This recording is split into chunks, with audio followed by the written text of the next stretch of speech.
Welcome to the book of Luke, chapter 20. This is the word of the Lord.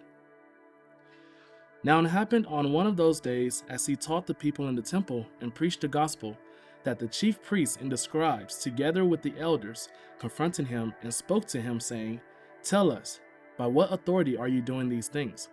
Or who is he who gave you this authority?" But he answered them and said, "I also would ask you one thing, and answer me. The baptism of John, was it from heaven, or was it from men?"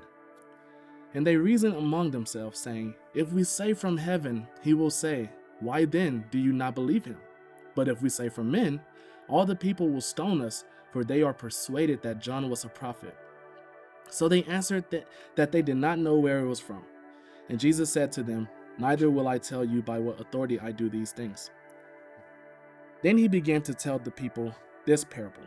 A certain man planted a vineyard, leased it to vine dressers, and went into a far country for a long time.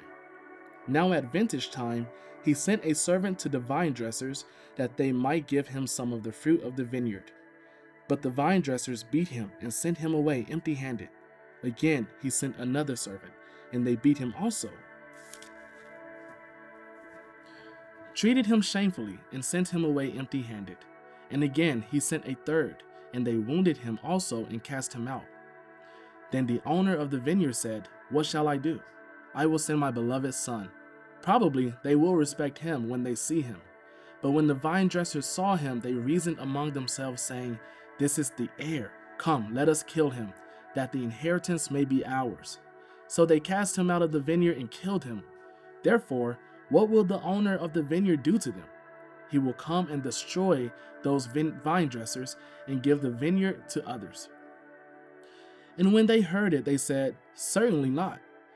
Then he looked at them and said, "What then is this that is written? The stone which the builders rejected has become the chief cornerstone. Whoever falls on that stone will be broken, but on whomever it falls, it will grind him to powder."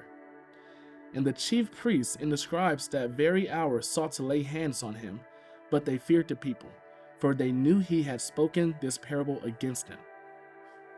So they watched him, and sent spies who pretended to be righteous, that they might seize on his words, in order to deliver him to the power and the authority of the governor.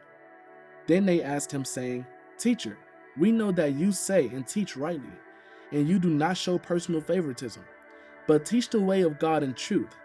Is it lawful for us to pay taxes to Caesar or not?" But he perceived their craftiness and said to them, "Why do you test me?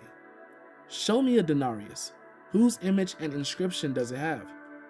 They answered and said, "Caesar's." And he said to them, "Render therefore to Caesar the things that are Caesar's, and to God the things that are God's."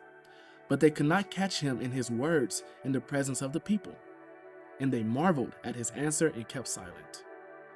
Then some of the Sadducees, who denied that there is a resurrection, came to him and asked him, saying, "Teacher, Moses wrote to us that if a man brother dies, having a wife, and he dies without children, his brother should take his wife and raise up offspring for his brother. Now, there were 7 brothers, and the first took a wife and died without children, and the second took her as a wife, and he died childless.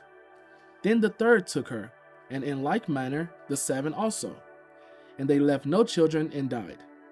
Last of all, the woman died also. Therefore, in the resurrection, whose wife does she become? For all 7 had her as a wife."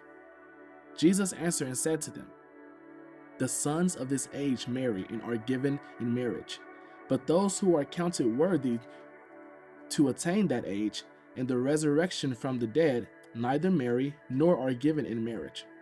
Nor can they die any more, for they are equal to angels and are the sons of God, being sons of the resurrection.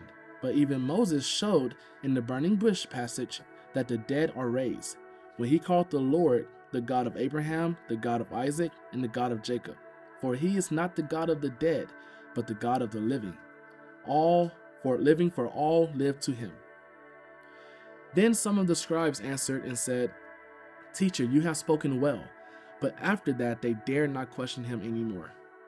And he said to them, "How can they say that the Christ is the son of David? Now David himself said in the book of Psalms, "The Lord said to my Lord, sit at my right hand, till I make your enemies your footstool." Therefore David calls him Lord. How is he then his son? Then in the hearing of all the people, he said to his disciples, "Beware of the scribes, who desire to go around in long robes, love greetings in the marketplaces, the best seats in the synagogues, and the best places at feasts, who devour widows' houses, and for a pretense make long prayers. These will receive greater condemnation."